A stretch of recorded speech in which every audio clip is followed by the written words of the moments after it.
रोजी, तुला पुन्हा उशीर झालाय. या आठवड्यातील ही 4थी वेळ आहे. आता हे असं चालणार नाही. उद्या तुझ्या आईला मला भेटायला सांग. काय झालं रोजी? तुला शाळेला उशीर का झाला? अगं मम्मी, मेहता काकू राहत होत्या ते घर तुला माहित आहे ना? हो, पण ते बऱ्याच महिन्यांपासून बंद आहे. अगं, काही लोक आता तिथे राहायला आलेत. त्यांच्याकडे खूप मोठा भयानक कुत्रा आहे. जेव्हा मी तिथून शाळेत चालत जाते तेव्हा तो माझ्याकडे पाहून खूप भुंकतो. मग मी दुसऱ्या दूरच्या रस्त्याने शाळेत जाते. म्हणून मला शाळेत जायला दररोज उशीर होतो. मला त्या कुत्र्याची खूप भीती वाटते ग मम्मी. बरं बाळ, आपण त्या लोकांशी बोलूया.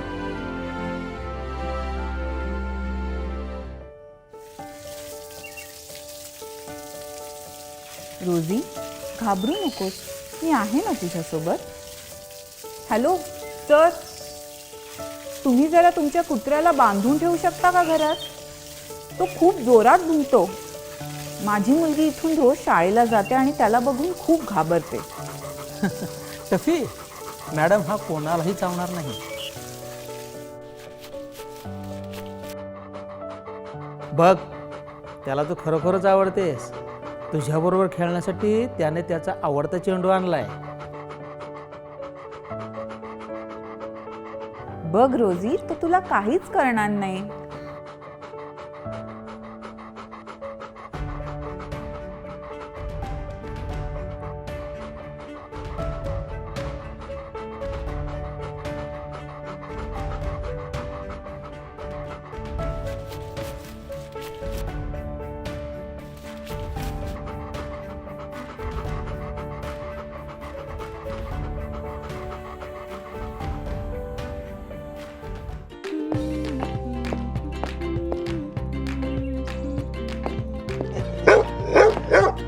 गुड मॉर्निंग मित्रा.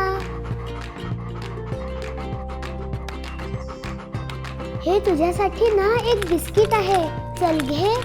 दोस्तांनो, तुम्हाला पण विनाकारण काही गोष्टींची भीती वाटते का? त्याबद्दल तुमच्या शिक्षकांशी किंवा घरातील वडीलधाऱ्या माणसांशी बोला.